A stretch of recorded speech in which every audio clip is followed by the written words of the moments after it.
Hello and welcome to another Tutorial Thursday. My name is Swiss and I'm here to teach you guys about this week's tutorial of down tilt. Down tilt is a extremely good move. It is heavily underrated and I'm going to show you guys why. So sit back, relax, and enjoy the video.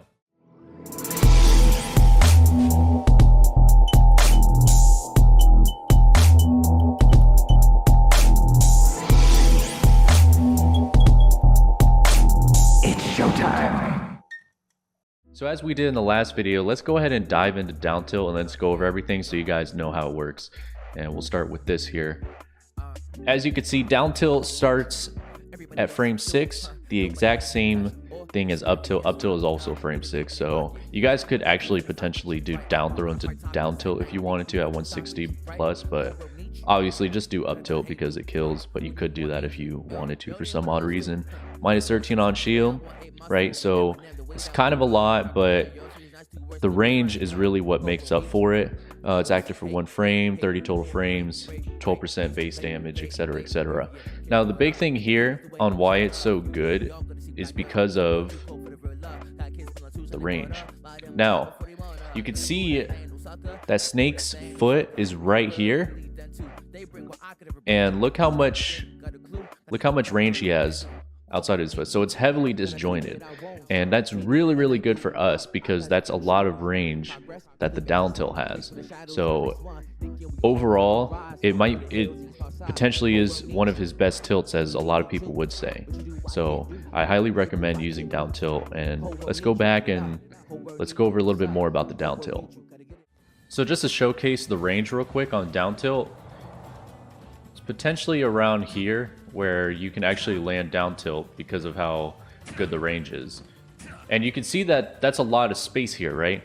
So if your opponent shields down tilt and they try to grab, they're not going to be able to do so. It's going to be really hard for them to actually be able to hit you.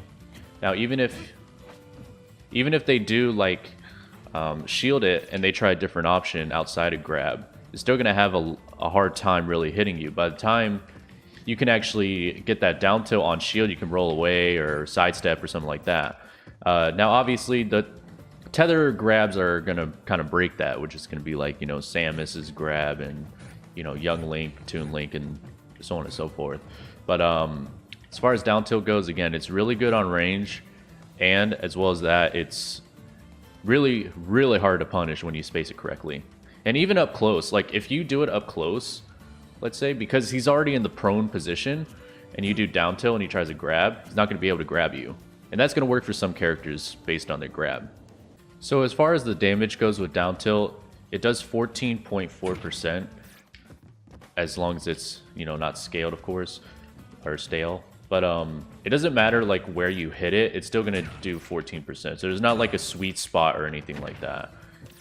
I do also want to note that when you're prone, you can duck under certain, you know, projectiles, obviously, when you're crouching, such as Wii Fit Trainer's Salute the Sun move. But if you down tilt, it does change your hitbox, so you will get hit by it. So it lifts Snake's hurtbox up a little bit, so that's why he gets hit by the Salute the Sun and other projectiles too. So if you do find yourself in a situation where you're going to go in and you want to like down tilt them, if they use a projectile that you can normally crouch under, I don't suggest using down tilt because, again, Snake's hurtbox moves up because of this specific frame right here. Right here, where he moves his arm and his head up. That's gonna cause him to get hit by certain things. All right, so make sure that you don't down tilt under projectiles. Now there are a lot of ways you can use down tilt, and the key things to really go over down tilt as far as usage goes is going to be 2-framing or using on the ledge, potential follow-ups, not combos, but potential follow-ups if your opponent doesn't expect it, and of course through a defensive and offensive approach as well. So the first thing we're going to go over as far as down tilt usage goes is for 2-framing and the ledge. So with 2-framing, if you guys don't know what that is, your opponent has 2 frames to grab the ledge, you and your opponent, every character in the game, when they use their up B or, you know, jump towards a ledge or anything like that. So they have a total of 2 frames before they actually grab the ledge. So that gives you the chance of actually hitting your opponent. Now, When it comes to using down tilt, it is a good option, but it's not the best option because as we saw in the frame data earlier, the hitbox is only active for 1 frame. So you only have 1 frame to hit them out of 2 frames. Now, better options may be like F smash or down smash or whatever the case is, that maybe the hitbox lasts a little bit longer depending on recoveries and so on and so forth. Now, you can also use the down tilt to hit your opponent when their invincibility runs out, when they're hanging on ledge, such as this.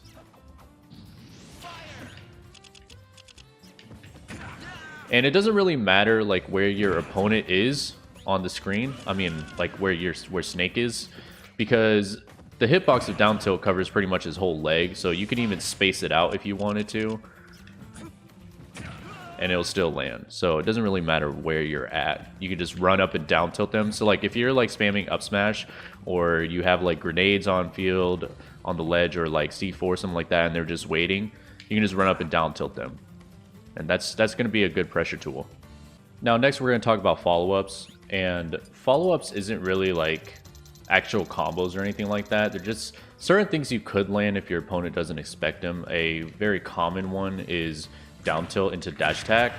Now, it's not a true combo, but it does do 27% if your opponent doesn't really expect it. So you could put them in that situation where if they don't expect it, you could possibly land a hit. You could also do it into an up air, such as something Shogun did in the Samsora match. He did down tilt, or not Samsora, Best Nest. He did down tilt into up air, and some people don't expect that. And it's all based on DI too. So if they DI in, it'll be a lot easier to land. And if they don't expect you to actually go up there with an up air, then you could potentially land that and take an early stock. And one other thing to mention is that if you land it and they're under platform with you, then it'll put them in a tech situation on the platform. So you can try to get a tech read, get an up tilt at low percent, or like double jump down air, sticky, whatever your normal go-to is, you can try to go for that. And of course, last thing here, if you do get a nair, you could actually go for a down tilt. So the short hop nair into down tilt.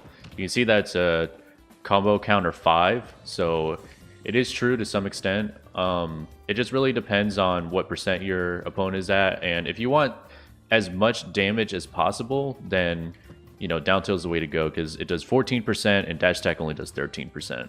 So if you really want the extra percent, then you could go for that. Now, as a defensive option, as far as down tilt goes, I think that the move really shines as far as the defense option goes. So if you're playing someone like a very aggressive Inkling, or a very aggressive character in general, Inkling, as an example, always runs in and they want to look for the grab at low percents because, they need that to combo you.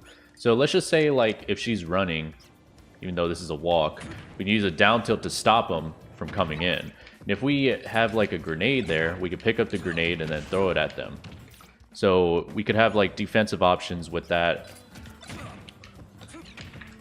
And then, try to stop them in their tracks and make them want to hesitate and pause and slow down their momentum from actually moving in if we're using down tilt like that. So overall, using down tilt is really good, especially if you're like trying to camp, let's say, and you have grenades out and so on and so forth. You can, just pick up the grenade also while using the down tilt. So not only are you using a defense to cover yourself if they run in, but you're also picking up the grenade that you can throw later on and cook it. And of course, if you're just waiting for it to like down tilt and they come down with an aerial, there's a good chance that they might miss, because they have to time their aerials accordingly to actually hit you on the ground, or some aerials can't even hit you while you're actually crouching. So you can crouch, they come down with an aerial, and then you can down tilt them as a punish for it. And so the last thing to go over is going to be using it as an offensive approach. And normally when snakes run in, they're going to be using dash attack more than likely. And dash attack can be good, obviously, depending on range, spacing, etc., etc. And if we're like at a space like this, let's say, and we dash attack, we end up right in front of them so they can punish us for it. If we're at like a down tilt range, let's say, and we do dash attack again, we still end up right in front of them, right? So down tilt could be a good option because it's going to be harder for them to punish. We don't end up right in front of them. And that's pretty much self-explanatory. You can see it clearly why down tilt may be a good option rather than using dash attack. And of course, the more you use down tilt or dash attack or anything like that, you're going to cause more shields, more pressure for your opponent to shield, so you're going to condition them more, and then you can open up and mix that up with grabs or whatever the case is. And obviously if you have grenades around and stuff like that, it's going to be another good option. It also has the ability to shield poke, and it does a lot of shield damage as well. So a shield poke's there, and it does break shields. It breaks shields pretty well. I think the shield damage on this move is really good too, so you could use it as another option to kind of look into breaking shields, or bringing that shield down as much as possible. So that's pretty much all that I have for you guys. I really appreciate everyone that's come by and watched the video, and again, thank you so much for subbing to the channel, checking out my Twitch, Twitter, and I do have Patreon now as well, so feel free to check that out. I have rewards for people that are patrons on my channel. So again, thank you so much. My name is Swiss. I'll see you on the next video. Bye now. Never duplicate you, never multiply two. Everyone copy and paste, mask all up in on their face. Disney fantasy MPH, they are cool with their complacent. You feel it in you, then you brush it off. You ain't significant, but you got something we want, and your whole life is a taunt, cause you will not just comply. Waking up for your day.